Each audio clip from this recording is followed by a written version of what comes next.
வணக்கம் viewers, welcome to my channel PF solutions and services.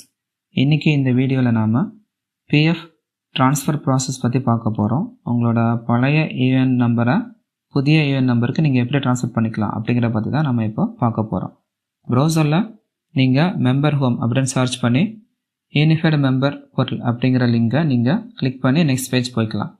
Next page வந்து member இ Seva portal அப்படிங்கிற இந்த மாதிரி பேஜுக்கு நீங்கள் போய்க்கலாம். இந்த பேஜை நீங்கள் ஸ்க்ரோல் ஆன் பண்ணி பார்த்தீங்கன்னா உங்களோட யூஏஎன் நம்பர் டைப் பண்ணுறதுக்கு பாக்ஸ் வரும். அந்த பாக்ஸில் நீங்கள் புதிய யூஏஎன் நம்பர் தான் டைப் பண்ணணும். டைப் பண்ணிவிட்டு அதுக்கப்புறம் பாஸ்வேர்டு டைப் பண்ணுற பாக்ஸில் உங்களோட கரெக்டான பாஸ்வேர்டை நீங்கள் என்ன பண்ணிக்கலாம், டைப் பண்ணிவிட்டு ஸ்க்ரோல் ஆன் பண்ணி அதில் கேப்டச்சை டைப் பண்ணுற பாக்ஸ் வரும்.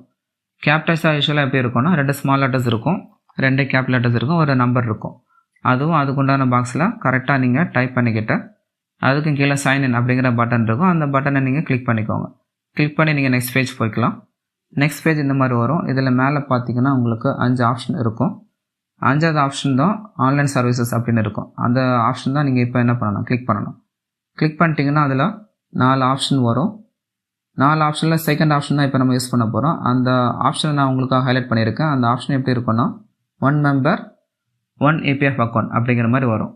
அந்த பட்டன் நீங்கள் கிளிக் பண்ணிவிட்டு நெக்ஸ்ட் பேஜ் வரதற்கும் வெயிட் பண்ணுங்கள். நெக்ஸ்ட் பேஜ் வந்து உங்களுக்கு உங்களோட பர்சனல் டீட்டெயில்ஸ் வரும். ஃபோன் நம்பர், மெயில் ஐடி எல்லாமே இருக்கும். பட் அதை ஹைட் பண்ணி தான் கொடுத்துருப்பாங்க. ஸ்க்ரோல் டவுன் பண்ணி நீங்கள் கீழே போய்க்கலாம். கீழே போனீங்கன்னா இந்த மாதிரி ஒரு பாக்ஸ் வரும். அந்த பாக்ஸில் நீங்கள் உங்களோட பழைய யூஏஎன் நம்பர் தான் டைப் பண்ணணும். டைப் பண்ணுறதுக்கு முன்னாடி ப்ரெசன்ட் எம்ப்ளாயரை கிளிக் பண்ணிட்டு தான் நீங்கள் டைப் பண்ண முடியும். டைப் பண்ணிக்கிட்டு அதில் கெட் டீட்டெயில்ஸ் அப்படிங்கிற பட்டனை கிளிக் பண்ணிக்கோங்க. ஓகே வியூவர்ஸ், கிளிக் பண்ணிட்டீங்கன்னா உங்களுக்கு பேஜ் இந்த மாதிரி மாறும். இப்படி மாறினதுக்கப்புறம் ஸ்க்ரோல் ஆன் பண்ணிக்கோங்க. கீழே ஸ்க்ரோல் ஆன் பண்ணி போயிட்டிங்கன்னா அதில் உங்களுக்கு உங்களோட பழைய யூஏஎன் டீட்டெயில்ஸ் எல்லாமே அதில் இருக்கும். அதை கிளியராக செக் பண்ணிக்கிட்டு லெஃப்ட் சைடில் உள்ள செக் பாக்ஸை நீங்கள் அதில் டச் பண்ணிக்கோங்க. டச் பண்ணிவிட்டு மறுபடியும் ஸ்க்ரோல் ஆன் பண்ணி கீழே போனீங்கன்னா அங்கேயும் ஒரு செக் பாக்ஸ் இருக்கும்.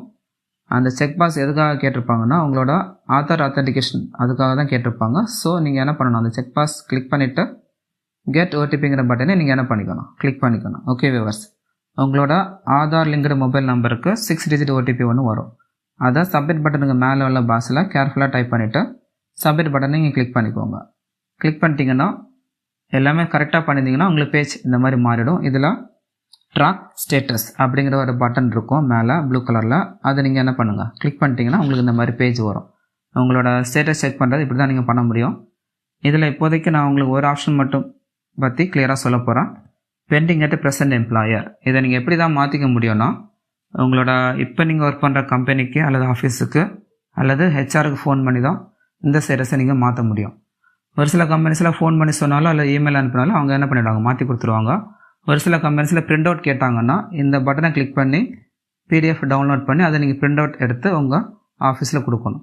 அவங்க அக்செப்ட் பண்ணிட்டீங்கன்னா அக்செப்டட் பை எம்ப்ளாயர் அப்படிங்கிற மாதிரி மாறிடும். அவங்க அக்செப்ட் பண்ணிட்டாங்கன்னா இந்த மாதிரி மாறிடும். இதுக்கப்புறம் pending at field office status மாறுறதுக்கு ஒரு 1 வீக் ஆகும். அது யார் தான் அக்செப்ட் பண்ணிப்பாங்கன்னா இப்போ உங்களோட PF அக்கௌண்ட் இருக்குது இல்லைங்களா, அது வந்து ஒரு ரீஜனல் PF ஆஃபீஸில் அவங்க மெயின்டைன் பண்ணிப்பாங்க.